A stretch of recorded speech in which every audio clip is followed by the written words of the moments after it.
Japan is facing a crisis it has never seen before. No, it has nothing to do with conflicts or natural disasters. The real problem is a population collapse. According to the country's Prime Minister, Fumio Kishida, this is the greatest crisis Japan faces. Because of unparalleled low birth rates, Japanese society is doomed to fail. As Elon Musk puts it, Japan will disappear if something doesn't change.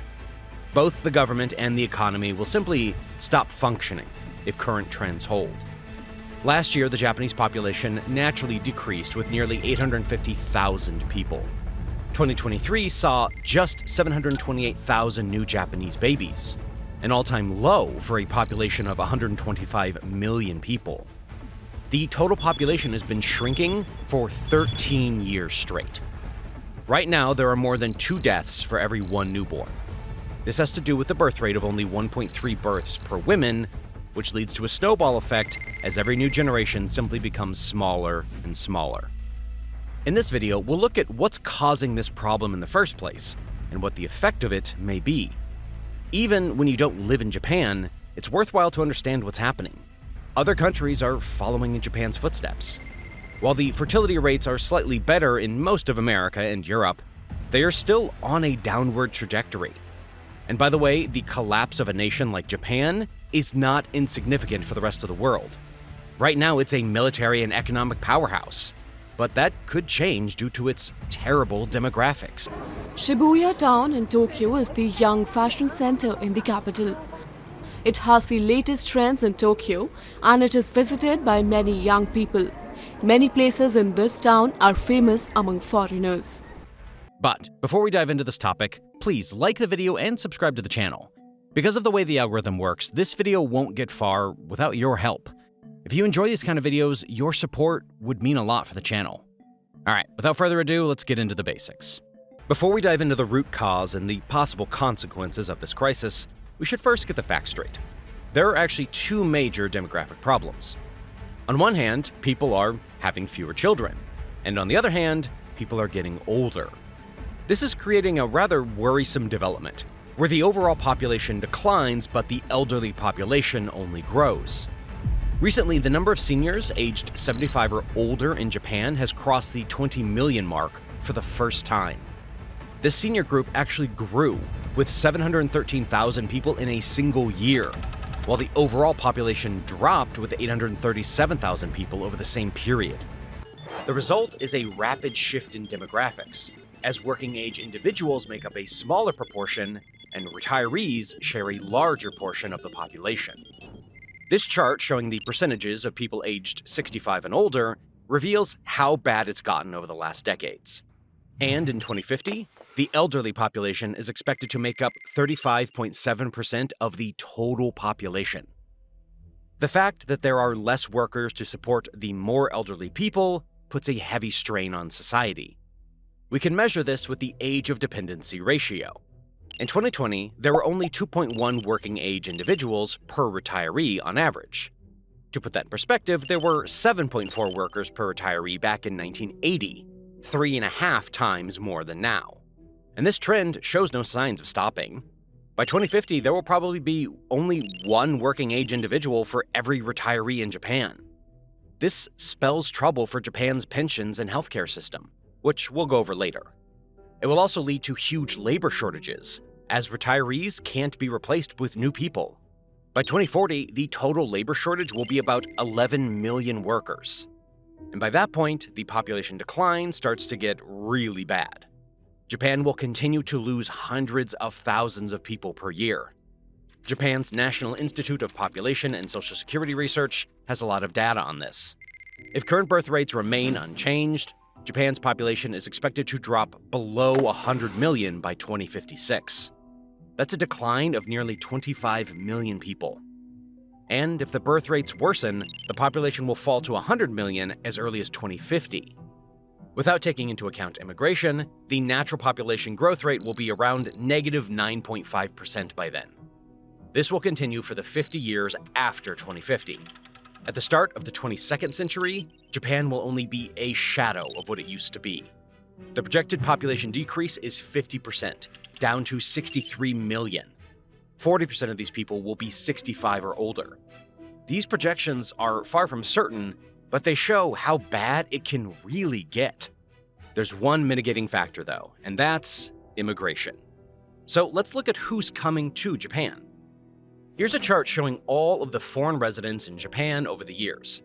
As you can see, there's already a significant group of Koreans living in Japan. However, this is slightly misleading, as most of them are ethnically Japanese. They settled in Korea during the Japanese colonial period and returned shortly after. Real immigration began to take place during and after the 80s. The biggest group of immigrants were Chinese, who mostly come to work or study in the country.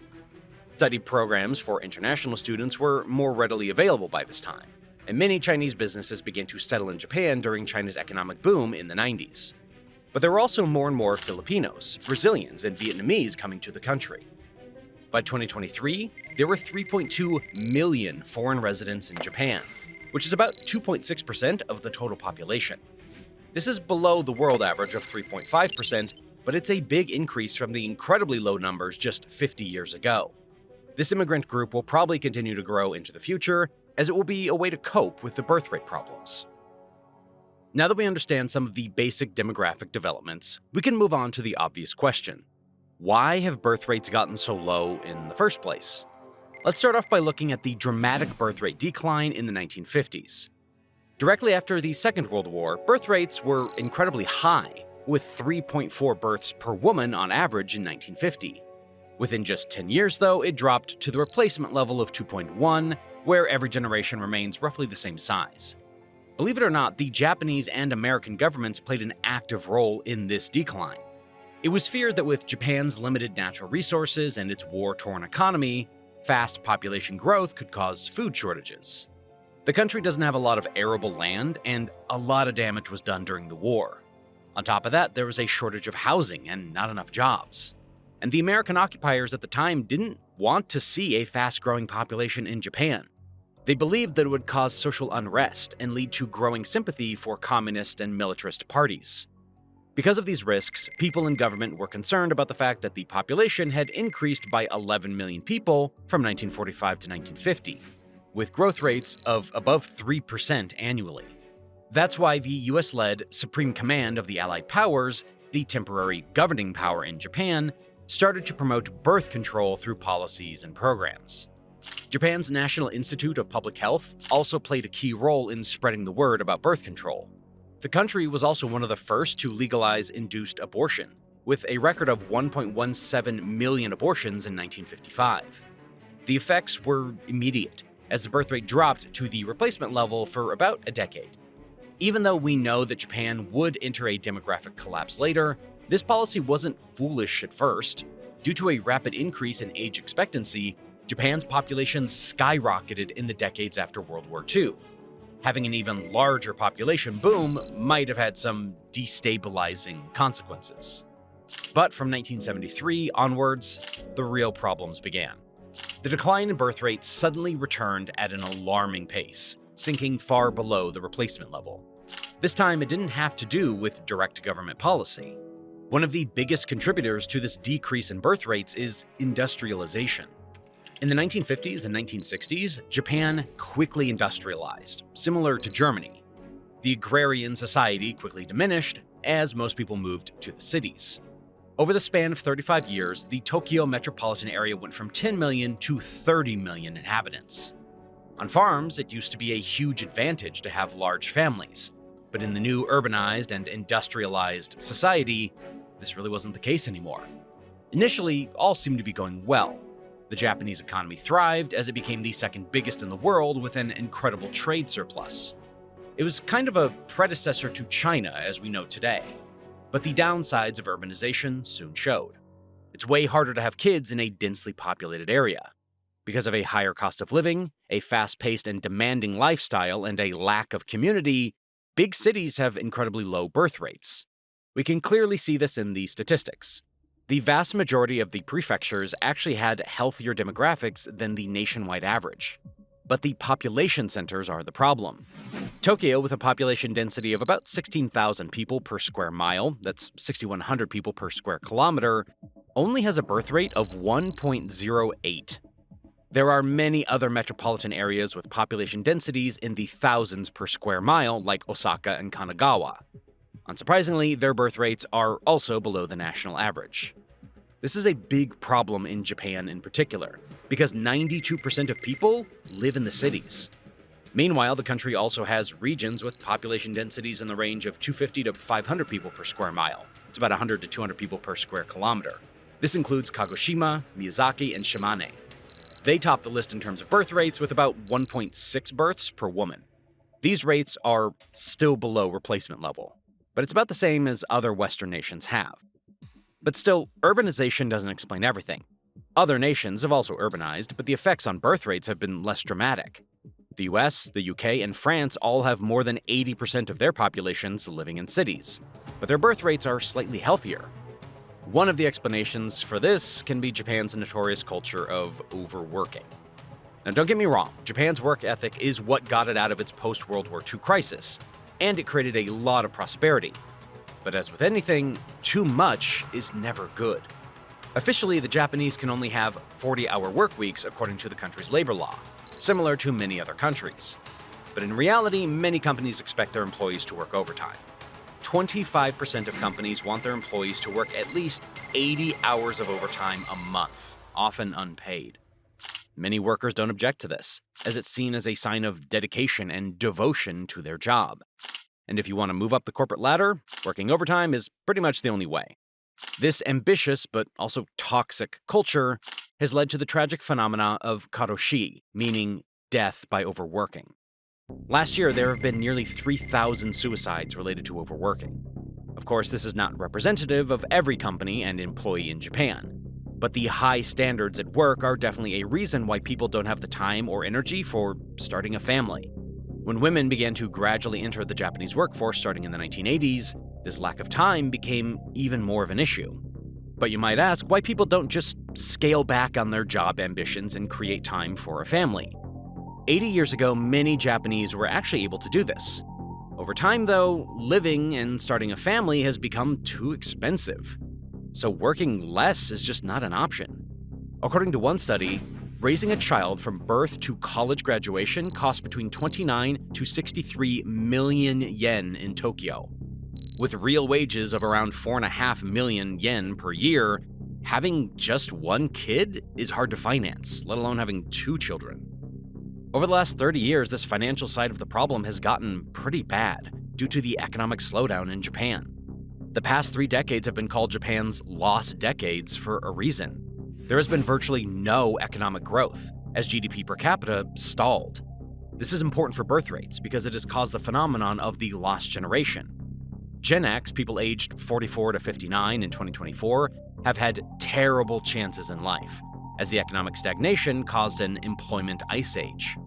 Many businesses were reluctant to hire new people in order to cut costs, and in the early 2000s, 10% of people aged 18 to 24 were jobless. This doesn't give us the complete picture, though. Many young people got unstable and temporary jobs, and were technically employed but didn't earn enough to start a family. Right now, 40% of all workers in Japan are irregular workers, meaning that they don't have secure employment and earn far less than others. A couple of 2 irregular workers earns just as much as a couple living on welfare. This development of irregular workers started with the lost generation of Gen X, but the newer generations have the same issue as the economy is still not doing great. This has created some social developments that are honestly very sad. There are groups of men called herbivores and freeders who have totally given up on both their careers and starting a family. In Japan, stable employment is more intertwined with starting a family than in other countries. Men can forget about having children if they don't earn a good and stable income, which is a social norm but also an economic reality. At the same time, many Japanese women don't want to start a family. Researchers say that they prefer a career and the freedoms that it offers. The average woman in Japan now only has their first child when they're 31. Combine these 2 ingredients and you have a plummeting marriage rate. Last year, marriages dropped by 6%, falling below 500,000 for the first time since 1945. In 2020, nearly 30% of men aged 50 years old have never gotten married. And this was nearly 20% for women aged 50 years old. If the trend continues, this will only get worse. One poll asked Japanese Gen Zers aged 18 to 27 if they ever intend to get married. About 60% said no. 70 years ago, the average person in that age group had already been married. Now that we understand the most important root cause of this issue, we can look at the effects. We don't have to look far into the future for this. Actually, the last 3 decades have shown exactly what will happen. The lost decades we talked about earlier weren't only a cause for the birth rate problems. They were actually a result of the population crisis. In terms of GDP, Japan did stagnate compared to the other major economies, only joined by Italy. But in terms of GDP per person in the working age, Japan is on par with its peers. Italy isn't, by the way, as it has a whole other economic and demographic crisis going on. We've actually made a video about that situation too. It's linked down below if you want to watch it. Anyway, the point is that Japan's stagnation isn't caused by its workers lagging behind in productivity or spending. The real issue is that the number of workers is rapidly declining. There are just not enough people to earn an income and consume goods and services. This is where things are getting concerning. You see, the number of workers will continue to decline for decades to come. In this way, the lost decades could turn into the lost century. Then Japan would become economically insignificant, eventually losing its status as a major economy. Over time, this could result in a worsening quality of life. Japan is still ranked as one of the most prosperous countries in the world, but it's the question of whether that will stay this way. One of the most concerning areas is the government, which is responsible for pensions and healthcare in Japan. We already discussed how there will only be one worker to support one retiree in 2050. This won't be a problem immediately, as Japan has a pension fund worth $1.5 trillion. Most of it is invested in equities at home and abroad. At first, that might seem like enough to cover the Social Security problem. In 2023, the fund posted a record return of $232 billion, a similar amount as Japan's total spending on Social Security. But this huge investment portfolio is just one side of the coin. Japan's government debt stands at 264% of GDP, the highest value in the world. In nominal terms, this debt is worth $9.2 trillion. While it has been gathering a ton of savings, the country has been racking up even more liabilities. With $1.5 trillion invested and $9.2 trillion in debt, you might even say that the government is broke. Surprisingly, though, it's not a problem at all in the short term. Most of the debt is owned by Japanese citizens and domestic institutions, which creates a lot of stability as they will never sell. And most importantly, the Japanese government can get debt at low interest rates. In an economy where GDP is stagnant and inflation has been incredibly low for the last 3 decades, the central bank keeps its benchmark interest rate very low in order to fuel up the economy. This interest rate works its way through the economy. At lower interest rates, there will be more people lending money, which causes more spending. This higher spending helps the Bank of Japan achieve its 2% annual inflation target. At times, the interest rates set by the Bank of Japan were even negative, to make lending something that actually pays over time. So the Japanese government can get money basically for free. It has used this to fuel its government deficit, with more money being spent on things like pensions and healthcare than coming through taxes. But can the Japanese government just continue to get more debts at interest rates near zero forever? Common sense would tell you that this doesn't work in the long term. Something's bound to go wrong, because you can't just keep printing money without any real consequences. Money printing is designed to fend off short-term economic crisis, not long-term economic collapses. If you try printing money for the latter, you can get things like inflation, asset bubbles, or currency devaluations. And a sudden interest rate shock could cause a financial crisis if the national debt is unsustainable. Because there's a limit on how much national debt Japan can use, it has only 2 options left: reducing spending on pensions and healthcare, or increasing tax revenues. Higher taxes will lead to a worse quality of life for the working age adults, and lower spending will lead to a worse quality of life for retirees. Not really a nice decision to have to make. So the demographic collapse has a lot of terrible consequences internally.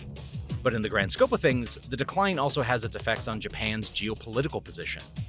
A country that's demographically dysfunctional is bound to have a very weak position. With less people, you're going to produce fewer goods and services relative to other nations. This includes defense-related production, which results in a weaker military. But you're also going to lose economic strength, so you can't really buy everything from abroad. Because Japan's inherent weakness is a lack of natural resources, this is a major problem. It has virtually no oil, no natural gas, and no iron. This brings us to the question of if someone is going to exploit this weakness. Japan has a few enemies in the region, most prominently China, North Korea, and maybe Russia on a bad day. It also has some allies, including South Korea and Taiwan, although the alliance with South Korea is mostly out of necessity than true friendship. The problem is, though, that South Korea and Taiwan have even worse demographic problems than Japan. We're talking about fertility rates of just 0.8 and 0.9, with every new generation being more than halved. In 50 years, these nations could also lack the people and the resources to defend themselves. So Japan only has one country to look for help: the United States. Washington has been increasing its presence in the Asia-Pacific to prevent China from getting too powerful. This could actually work. After all, China is also losing momentum with economic problems at home and a fertility rate falling from 1.8 in 2017 to just 1.2 in 2021. But if China and North Korea decide to up their aggression, Japan will be caught between a rock and a hard place. Too weak to defend itself, the nation has to rely on the United States. But associating itself with Washington only increases the risks that shots will be fired. Now that we understand the seriousness of the situation, we can move on to the potential solutions. Although there's really nothing the Japanese government can do to get rid of the problem completely, it can try to prevent the worst scenario. One of the ways it can do this is stimulating immigration. As we've already mentioned, 2.6% of the country's population is non-Japanese, totaling 3.2 million people in 2023. Japanese lawmakers want to increase this number, as do many Japanese. Public opinion in Japan is generally supportive of immigration. Various polls show that Japan is among the most pro-immigrant countries worldwide, with one poll showing 69% of people supporting more immigration. This is despite some myths about Japan being a closed-off society. Joe Biden's remark about Japan being a xenophobic nation is just not true anymore. Japan used to be more socially conservative than many Western nations, but this has changed a lot over the last few years. Right now, it is changing course and trying to attract as many people as possible. The Japanese government is making it easier and easier to immigrate to the country. In 2017, it loosened the regulations for skilled workers to become permanent residents. Afterwards, in 2018, the government passed a law to bring 345,000 blue-collar workers in sectors like construction, food services, and nursing. They would get visas and a path to permanent residency after 5 years. The current Prime Minister, Fumio Kishida, went further with this in 2023, broadening the scope of the existing visa programs. Right now, foreign workers working in various sectors can stay in Japan without limits, together with their families. This includes the broad services sector, which is a label you can put on a lot of jobs. Later that year, the Prime Minister allowed for foreign workers to apply for permanent residency after just 1 year if they met certain criteria. This will help attract researchers, high-skilled workers, and entrepreneurs. Besides that, Japanese universities are also playing their part, as they offer programs to bring graduates from top universities around the world. This approach could actually work. In countries like Vietnam, Indonesia, and the Philippines, there are more than enough people who would like to live in Japan. And in other parts of the world, there are also many people who fancy Japanese culture and would consider moving there. Still, there are two obstacles. The Japanese population likes a balanced approach, meaning that they don't want millions of people coming in at once. This has to do with social integration and preserving Japanese culture. But because of the reality of the crisis, they might not have a choice. If Japan wants to replace the millions of people it's losing in its workforce, the solution has to be equally drastic. The other problem is that immigration is far from a permanent fix. It improves the demographics in the short term, for sure, but it doesn't solve the birth rates and the underlying problems making them so low. Fundamentally, the Japanese government and society have to find ways to increase birth rates. This can be done through so-called pro-natalist policies. Because the financial side of things is one of the biggest reasons for low birth rates, this is a key area where pro-natalist policies focus on. Through tax incentives, more access to childcare services, and financial support, having kids becomes easier money-wise. The Japanese government has put a lot of money into these initiatives in the 2024 budget and plans to keep investing for the next 3 years. Once again, though, this is far from an easy fix. These initiatives cost a lot of money, and the Japanese government is already heavily in debt. Also, financial benefits will likely not be enough to convince everyone. It might help for the Japanese who are hesitating to have children, but not for the people who have given up already. This includes sizable groups like the Lost Generation and the Freeders. The last thing Japan can hope for is a dramatic increase in productivity. If technology advances at the same pace as the decline in workforce, the GDP remains the same. This is because the same worker can all of a sudden produce more goods and services. With things like robotics and artificial intelligence, this is very possible. It can help in a lot of areas, like in the healthcare sector, where Japan is facing huge labor shortages. The only thing it doesn't automatically solve is Japan's international ranking. Japan's export industry could fall off, and it could struggle to defend its interests globally and regionally. This is a warning sign for other nations with similar population trends. It shows us that a population shrinking too much, too fast, can cause some serious problems. While most nations have some time left to change course and solve some of the root causes, Japan might have already failed. Perhaps new advances in tech, pro-natalist policies, and immigration would provide some relief, but one thing is for certain.